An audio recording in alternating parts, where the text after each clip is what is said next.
뜨거운 여름, 시원한 바람과 같은 하나님 말씀으로 행복한 시간 되십시오. 2024년 8월 5일 매일 말씀 묵상 시작하겠습니다.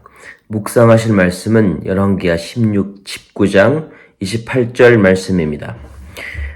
내가 내게 향한 분노와 내 교만한 말이 내 귀에 들렸도다. 그러므로 내가 갈고기를 내 코에 꿰고 재갈을 내 입에 물려 너를 오던 길로 돌이키리라. 아멘. 인과율이라는 말이 있습니다. 인과율은 원인과 결과라는 것이죠. 어떤 원인이 있기에 결과가 필연적으로 발생하는 것을 일컫는 말입니다.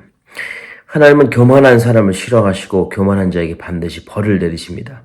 간단히 말하자면 교만한 자는 반드시 하나님께서 심판을 내리시는 것이 영적인 인과율입니다.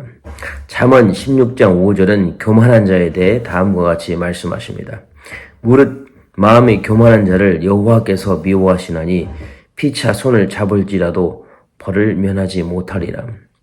교만한 사람은 반드시 넘어지게 되어 있습니다. 하나님께서 교만한 사람을 싫어하시기 때문에 그렇습니다. 그렇게 우리는 설령 교만한 사람들로 인해 우리 처지가 너무나 부당하다 할지라도 하나님의 주권을 인정해야 합니다. 그리고 교만한 사람을 하나님께 맡겨야 할 것입니다. 하나님이 교만한 사람을 다루시기 때문입니다. 그러기 위해서 우리는 다음의 몇 가지를 기억해야 합니다. 첫째, 교만한 사람들이 하나님의 사람을 핍박하는 것은 결국 하나님을 핍박하는 것입니다. 그렇게 우리는 그들을 향해 분노해야 합니다. 교만한 사람들로 인해 믿는 사람들이 핍박을 받을 때가 있습니다. 교만한 사람들은 단지 믿는 사람들을 핍박한다고 생각합니다. 하지만 실상은 대부분이 믿는 사람들의 믿음 때문에 핍박하는 경우가 많습니다. 다른 말로 하면 교만한 사람들이 믿는 사람들을 핍박하는 것은 믿는 사람 자체가 아닌 믿기 때문에, 즉 믿음의 대상인 하나님을 핍박하는 것입니다. 이러한 모습은 사도행전에도 잘 나와 있습니다. 사도행전 22장 7절에서 9절 말씀입니다. 내가 땅에 엎드려져 있으니 소리가 있어 가로되 사울아 사울아 내가 왜 나를 핍박하느냐 하시거늘 내가 대답하되 주여 뉘시나이까 하니 가라스되 나는 내가 핍박하는 나사렛 예수라 하시더라. 나와 함께 있는 사람들이 빛은 보면서도 나더러 말하시는 이의 소리는 듣지 못하더라. 아멘. 바울이 되기 전에 사울은 예수님의 제자들을 핍박했습니다. 그래서 더 많이 핍박하기 위해서 다메섹으로 가는 길이었습니다. 그런데 그 가운데 사울은 예수님을 만나게 됩니다. 그리고 주님은 사울에게 말씀하십니다. 왜 나를 핍박하느냐? 나는 내가 핍박하는 나사렛 예수이다. 다른 말로 하자면 내가 교회를 핍박하는 것은 바로 나를 핍박하는 것 같다는 주님의 말씀이죠.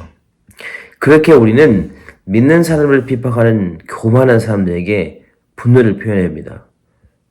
왜냐하면 믿는 사람들의 믿음을 핍박하는 것은 믿음의 대상인 예수님을, 하나님을 핍박하는 것이기 때문에 그렇습니다. 물론 애매한 핍박도 있습니다. 믿음을 지키기 위해서 받는 핍박이 아니라 우리의 잘못으로 인해 핍박받는 경우가 있습니다. 그렇기에 신앙의 절개를 지키고 영적인 분별을 갖기 위해서 노력을 해야 할 것입니다.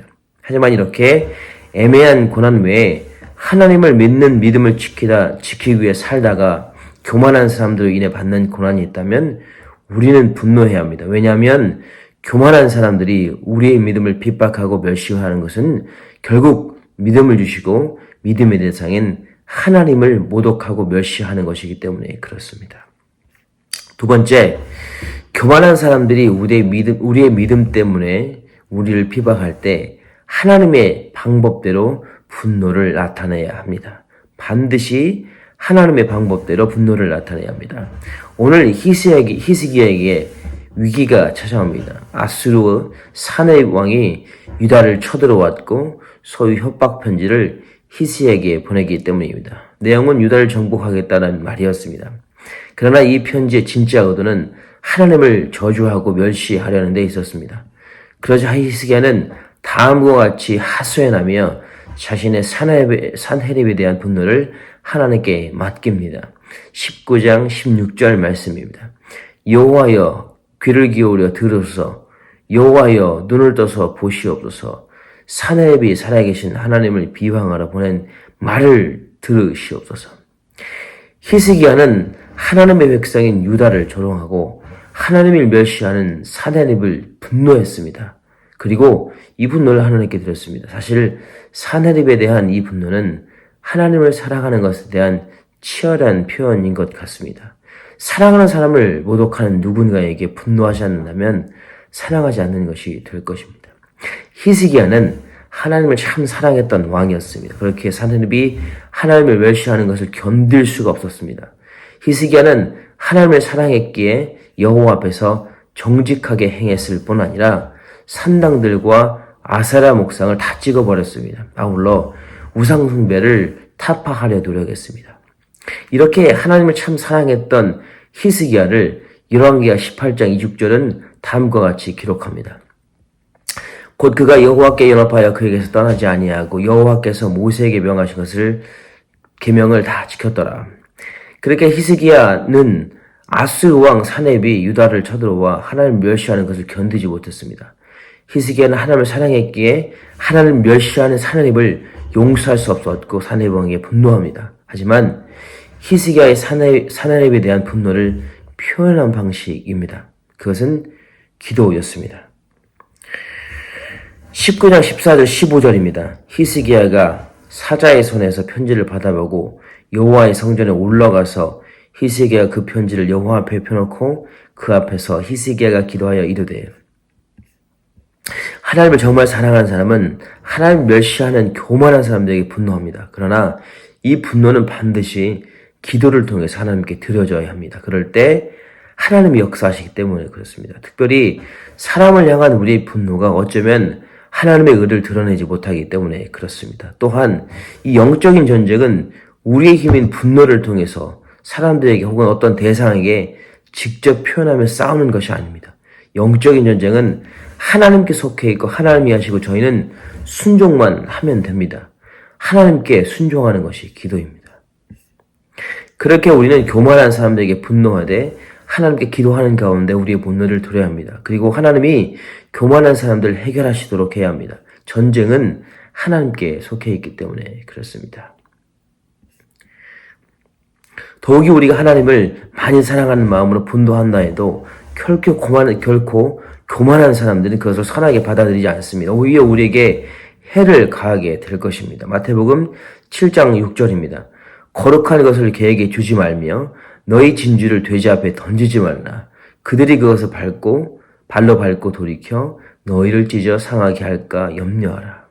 하나님을 사랑한다면 우리는 하나님을 멸시하는 사람들에게 분노해야 합니다. 그러나 이 분노를 기도하는 가운데 하나님께서 드려야 합니다. 그럴 때 하나님이 역사를 시작하십니다. 하나님이 하십니다. 세 번째, 하나님의 역사를 믿고 기다려야 합니다. 밥을 할 때 뜸을 들인다는 말이 있습니다. 뜸을 들여야 하는 이유는 뜸을 들이는 과정을 통해 모든 밥 안에 열기와 물기가 스며들어가 더 맛있어지기 때문에 그렇습니다. 이와 마찬가지로 우리는 기도로 교만한 자들에게 대한 분노를 하나님께 들어야 합니다. 그리고 반드시 하나님의 주권을 신뢰하고 하나님의 때를 기다려야 합니다. 그럴 때 하나님께서 교만한 자를 하나님의 방법대로 다스리시기 때문에 그렇습니다. 19장 20절 말씀입니다.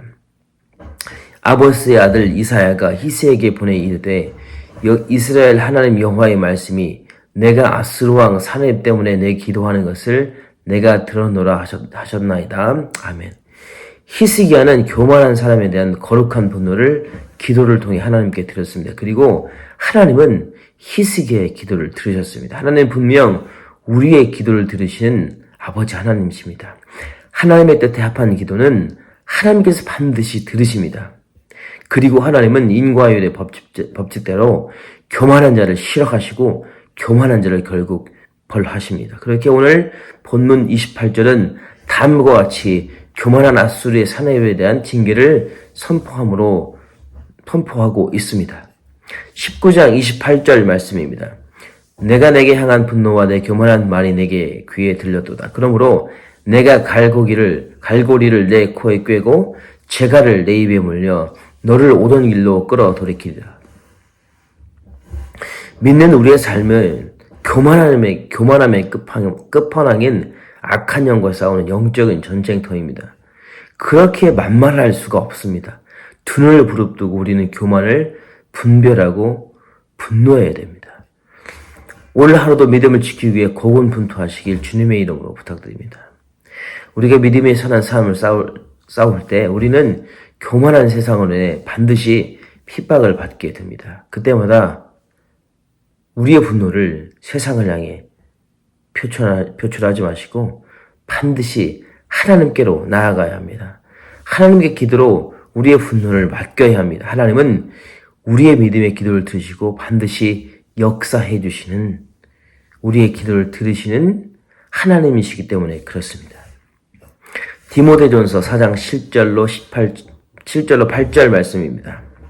나는 선한 싸움을 싸우고 나의 달려갈 길을 마치고 믿음을 지켰으니 이제후로는 나를 위하여 그의 면류관이 예비되었으므로 주 곧 의로우신 재판장이 그날에 내게 주실 것이며 내게만 아니라 주의 나타나심을 사모하는 모든 자에게노니라.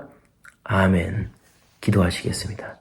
좋으신 하나님 감사합니다. 하나님, 교만의 끝판왕인 악한 영은 우리를 호신타타 넘어뜨리기 위해서 기회를 엿보고 있습니다. 우리를 핍박하며 힘들게 하고 어렵게 해서 결국은 믿음으로부터 멀어지게 하려고 합니다. 그때마다 더욱더 하나님을 바라보는 우리가 되길 소망합니다. 하나님, 그들을 향해서 분노하되 하나님의 방법대로 기도로 그 분노를 하나님께 온전히 드리길 소망합니다. 그리고 아버지 하나님, 기도할 때 하나님의 역사하심을, 하나님의 주권을 인정하며 하나님의 역사하심을 기대하며 기다리는 우리가 되어지고 결국은 하나님의 역사를 경험하며 선포하는 우리가 되어지게 하여 주시고 하나님만 영광받아 주옵소서. 감사드리며 이 모든 말씀 우리를 구원하신 예수님의 이름으로 기도했습니다. 아멘. 이 시간 함께 기도하기를 원합니다. 먼저는 하나님께서 허락하신 여러 가지 감사의 제목으로 기도하기를 원합니다. 가정, 교회, 생업, 학업, 건강 등 그리고 여러 가지 삶의 기회를 허락하신 하나님께 감사하며 기도하기를 원합니다. 두 번째로는 한 주간 예수의 흔적 있는 삶을 살도록 기도하기를 원합니다. 모든 삶의 터전에서 나의 말과 행위를 통해 그리스도가 드러날 수 있도록 기도해 주십시오. 세 번째는 코람데오, 즉 하나님 앞에 삶을 살도록 기도해 주시기를 바랍니다. 마지막으로는 선교사님들 위해 기도하기를 원합니다. 전원주 태국 선교사님 임도마, 아프간 선교사님 김창현, 브라질 선교사님을 놓고 우리 함께 기도하기를 원합니다. 기도하시겠습니다.